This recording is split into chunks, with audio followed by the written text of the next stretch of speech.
Good morning friends. আজকে জন্মাষ্টমী, তো আমি আজকে একটা জন্মাষ্টমীর নতুন ব্লগ নিয়ে চলে এসলাম। তো আপনাদেরকে দেখিয়ে দিই। দেখুন, আজকে আমার বাপের বাড়িতে আমি এসেছি জন্মাষ্টমী পালন করার জন্য। তো এই যে দেখুন, আমার এখানে এত বেলুন, আমার বোন এখানে বেলুনগুলো দিয়ে সাজাচ্ছে।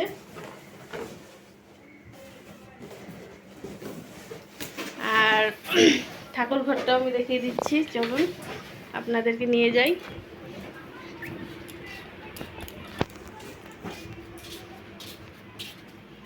খুব রৌদ্র উঠেছে আজকে। এই তো এসে গেছি আমাদের ঠাকুর ঘরে। যে দেখুন আমাদের ঠাকুর ঘর দেখেছেন। আমার গোপালও নিয়ে আসছি, আর মার গোপাল তো ছিলই। তো আজকে এখানে জন্মাষ্টমী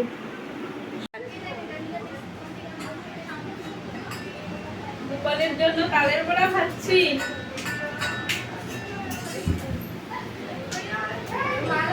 এখানে সুজি হয়েছে।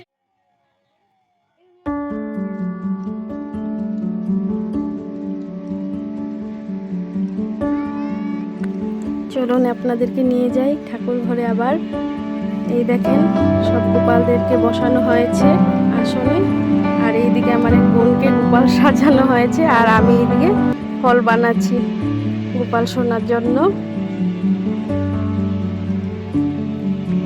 নানান ধরনের ফল আসছে, সব বানাচ্ছি।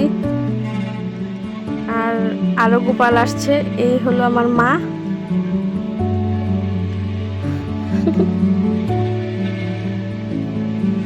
আমার মা একদম অনেক আগের থেকেই প্রসাদ ভুজি। আমাদের বাড়িতে সবাই প্রসাদ ভুজি, খালি আমি আর আমার বোনই এখন আমিষে আছি।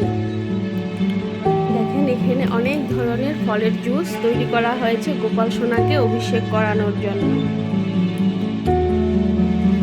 প্রথমে আমার মা অভিষেক করিয়েছে, তারপর আমি করাচ্ছি।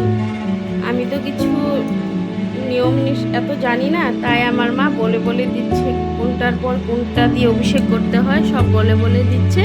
আর আমি ওইভাবেই অভিষেক করাচ্ছি। কি যে আনন্দ বন্ধুরা, এটা আমি মুখে বলে প্রকাশ করতে পারবো না। খুব আনন্দ হয় জন্মাষ্টমী ব্রতটা। তো আমি জানি আপনারা সবাই করেন, কিন্তু যে যে না করে তাদেরকে বলছি সবাই করবেন এই ব্রত।